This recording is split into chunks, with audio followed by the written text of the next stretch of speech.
How is everyone? Hey Mitch, how you doing? Yeah, good, mate. Is this your first press conference? Yes, first press conference. Okay. Well, before we talk about maybe this past year and stuff, I know you're, how old are you? Like 25? 25, yeah. 25. So what was your journey like coming to UCF? Where you played Australian rules? Yeah. So I played Australian rules football back home. So there shares some similarities with that. So I guess coming over here, the most important thing is learning the rules. Knowing exactly where to kick the ball, knowing how quick your op time needs to be, stuff like that. The kicking takes care of itself. A lot of us boys have decent legs and are pretty accurate, so that handles itself. It's just learning the rules. My first punt against FAU, I lined up a few steps back. So little things like that. Having a rush come at you is a whole different ball game. It's been long, it's been fun, and I've enjoyed the journey so far. So how'd you make the connection though to get over here to UCF? Or, is there a program? I know Australian punters have been a thing for a few years. Is there a program to get noticed, or how did that connection happen? Yeah, so I was talking to an old friend who's over at Iowa, just kind of probing him about the whole process, how we got over here, and he ended up saying, give Pro Kick a call, which I'd actually already been in contact with since 2018. It was always in the back of my mind. And then I gave John Smith a call from Pro Kick Australia, and then he said, come down and have a tryout. We had a kick. He was satisfied, and then I just got training, and a couple of months in, he came up to me and said, I think we've got UCF lined up, and Central Florida, warm weather, didn't sound too shabby, so ate that up, so it was good. What did you know about UCF before you said, hey, we have something lined up? Pretty much nothing. No, nothing at all. Yeah, I think I was a basketballer before football, so I knew who Taco 4 was, and I know he went here, and that's about it. So, yeah. What is it like not having Alex Ward in camp? I think the biggest thing Alex brought for me last year was leadership. I was attached to his hip all year. I don't know if you saw, but on the sideline, I was like a lost puppy. I didn't leave his side, and just him teaching me the game. When I need to be ready to get on, punt alert, third down, all that type of stuff. Without him, I would have been a mess. And I think I even said thank you to him the other day for the first time, because it goes unnoticed. Besides from that, we've got a couple of snappers, Aiden Fettigan and Gage, that are very capable snappers. I've been working with Fettigan for coming up to 12 months now. He's a very capable snapper. Gage has come across from ASU, strong body, can cover the punt well, which is always good for me if I don't kick it where I want to kick it. Apart from the leadership aspect, and Alex is a superstar, he's a fantastic snapper, but Gage and Fettigan are working on their craft very well, so they'll be right for the year. Are they different in any ways from Alex? I'm still learning about this, like snapping. I focus so much on punting, I don't know anything else really about the game. To me, they're both accurate snappers. I think the thing that Gage has going for him is he's such a powerful build. He's 6'3", 240, 250, and he can move. So having him out there is extremely handy, and I've been working pretty close with him. But like I mentioned, they're both capable snappers. Are you the best basketball player on the team? That was your early background, right? Oh, I don't know. I haven't really picked up a ball in a few years. The body's not really responding well to all the running, so we try and stay away from basketball. I miss it a lot. A few of the boys have messaged me and asked me to go over shoot around, so I've got to get around to that soon. Were you in the US playing basketball, is that right? Yeah, 2015 I came over and did my senior year at Village Christian High School in Sun Valley in California. And then, I was working towards, had a few college scholarships offers, and I was about to go, and then I had a phone call from back home from our pros league saying we'd like to offer you a contract. So then that's when I went down that path, and then there was the ability to earn money and stuff. So there was a few decisions I had to make, but I do miss basketball a lot. I think it's still my number one love. So what was your position in basketball? Where were you being recruited to play? Like a shooting guard. Okay. Yeah, shooting guard, small forward. I was a lot skinnier. I think I was about 6'6", 170 pounds. So. Were the Division I schools recruiting you for basketball? Yeah. I had interest from Middle Tennessee, Gonzaga, Valparaiso, Baylor, and a couple others. So it was a good experience. It kind of taught me how the US college system works. So it's put me in good stead for where I am now. Yeah. Could you ever imagine that you'd be Big 12 punter, or Big 12 punter? No, not at all. I mean, like I said, I got cut in end of 2017 from our professional league, and that was kind of, over before it started. And then, and I learned a lot of things there about my body and all that. And like I said, 2018, I reached out to Pro Kick and said I was interested, but I thought I could still have a decent crack at the Australian Football League. And I got some good football together, and then my body started getting old, and it's a pretty physical sport. We run 7-8 miles a game, and there's hits left, right, and centre. So I couldn't really handle the workload, and I'm here now. But no, I couldn't imagine it's pretty left of field. But I'm enjoying it. I'm happy I made this decision. So it's been good.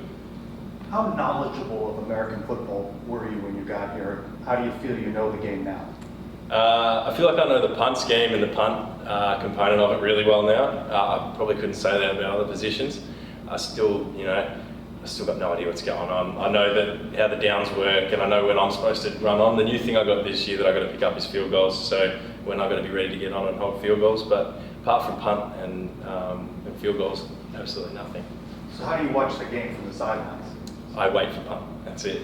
I just watch. I'm just amazed at the athleticism of the boys, and you don't need to know football to know that Ali Collar against UCF throwing his hand up and plucking it with one hand is impressive. So I'm just in awe at some of the boys at how athletic they are, how quick they move, and we're not that athletic back home. So I just enjoy watching the athleticism, probably.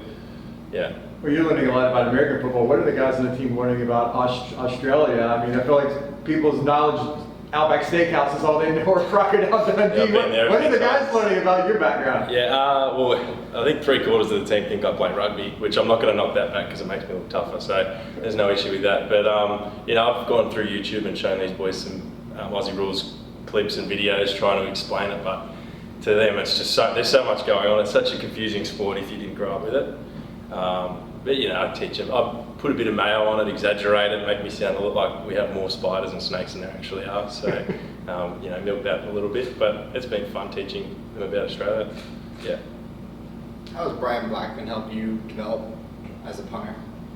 Yeah, Coach Blackman and myself, he was the first guy that kind of reached out to me from UCF. We used to do the FaceTimes at, I think it was about 11 p.m, 12 a.m. over here, and that was during the day for us. So I've been pretty close with him from day dot. He's really good. We have a good relationship, good sense of humour. But when I need to ask him a question about punt scheme, I'll go into his office and I'll sit down and ask him to run me through some stuff and some potential ideas of what we can do this year.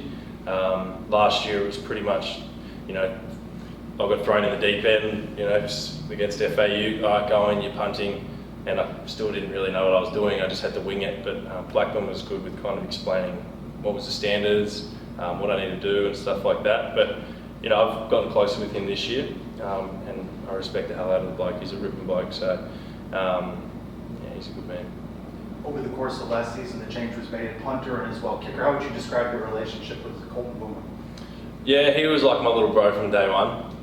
We kind of got along from the get-go. Good sense of humour, easy to get along with, and really cheeky. So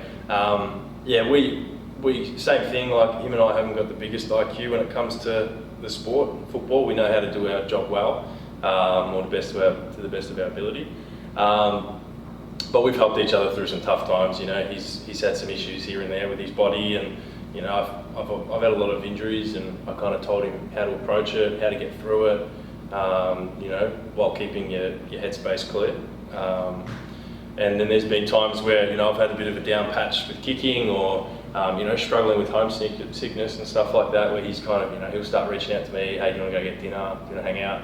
So we both play a pretty important role for each other, but he's been really good for me, and I think I've been good for him as well. What do you want to get out of this journey, this experience? You're a little bit older, and I'm sure the goals are a little bit more immediate for you. Like, are you hoping to, obviously when you're part of a winning team and help UCF win, but at the next level, NFL, punting, is that something you're thinking about? You want to get to a point to maybe get noticed? Yeah, you said it. Like my number one thing is to get as much winning success here as I can and help the team as much as I can win a Big 12 championship.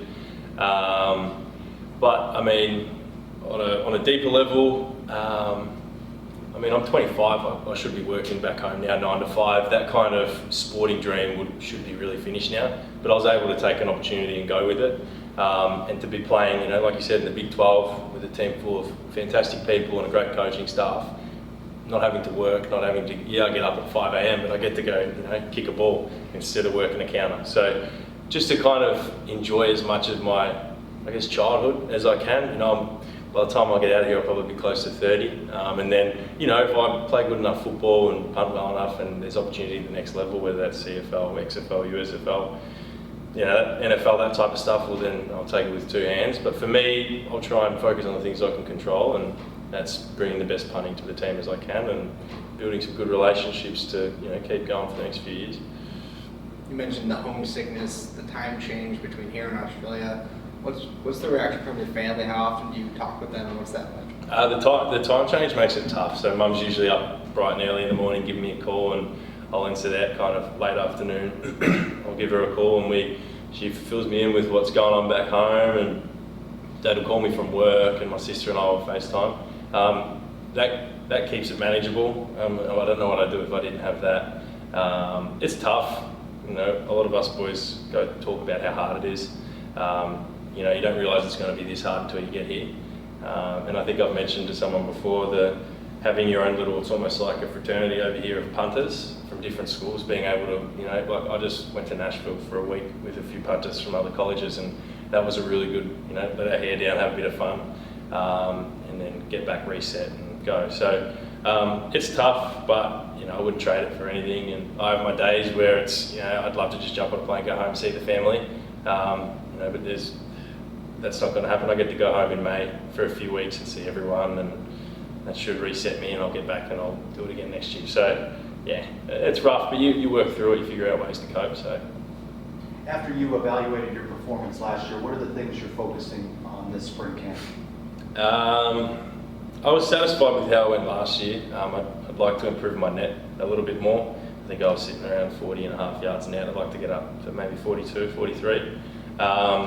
You know, there's a few things that Blackman's got up his sleeve in regards to types of punts we can use. Kind of have the returner kind of guessing what we're going to do instead of just being really linear with a rollout kick right. And that's what we're working on now, and then obviously moving closer to the season we'll kind of really hone in on that stuff. But yeah, just being more consistent, hitting more consistent ball. I'd like to try, and we're going to start doing some spirals, because I get a lot more, as you know, it goes a lot further. So if I can be more consistent with my spirals, I'd be really happy with that. That'll help with the net and the gross yardage as well. So what's the fraternity of Australian punters like here in the U.S.? Because you said you just went to Nashville, so who are some of the guys that you're kind of close with? I guess everyone just kind of, it's a little fraternity, right? Yeah. Well, I think there's something like 80-odd boys currently at Division 1 programs punting. So I went with my mate from Tennessee, my mate from Rutgers, a Temple fella that's just graduated, and another boy from Vanderbilt. So we trained out there at Vandy, had a good kick, and like I said, let our hair down, had a bit of fun, and it was just good to be able to speak without having to filter things and pronounce things in funny ways so people understand you. But it's a very important part, I think, about being over here, is having that close-knit network of boys. So just let your hair down. Your hair is kind of always down. Yeah. Talk about the hairstyle. How long have you had that, and are you going to keep it, or what? Well, it actually started off with a competition back home with my mate. A little bit of ego got involved. He said he could grow it longer than me, and so I took that with two hands. And then he actually had a job interview for a position at a business, and he had to cut it. So, and I just never cut mine. So you won? Yeah, I don't know. I'll keep growing it until, you know, my mum's not a fan of it, but I think it's growing on her. But I'll cut it at some stage, I'm sure.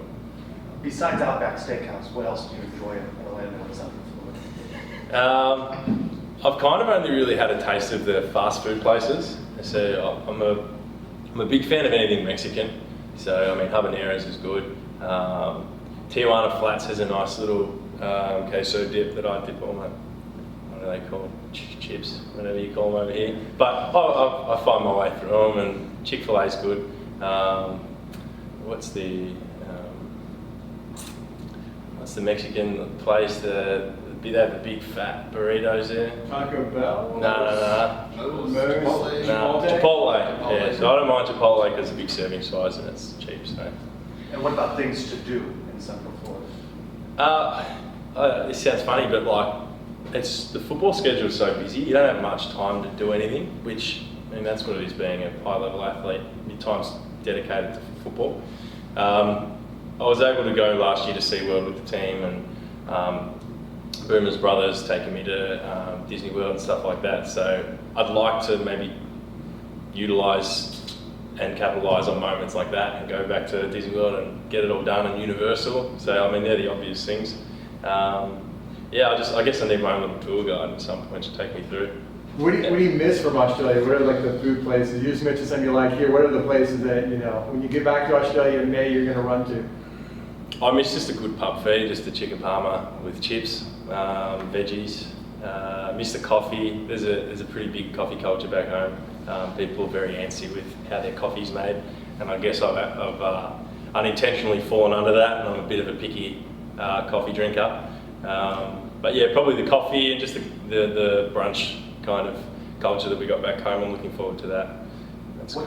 What's the travel like for you? You said you're going back in May. What will that be like? As in how long and stuff? What's that journey? Okay, so it's probably about a 24-hour flight with a stopover in either Dallas or Los Angeles. So that takes a day off, which is frustrating, but there's that. I'll be going to Melbourne to see, which is where I grew up, see some of my friends, have a bit of fun for a week there, see some of the boys, and then fly up north to Queensland. That's where Mum and Dad have now moved to. That's right at the top of Australia, and I'll spend 2 or 3 weeks there, and then I'm off to Darwin, which is Central Australia,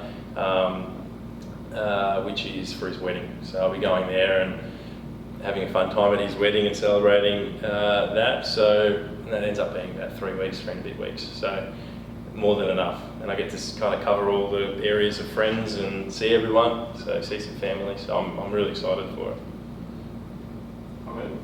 Enjoy it. We Beautiful. appreciate it. Thanks, a lot, guys. man. Thanks for being so You're friendly. awesome. Not asking any hard questions.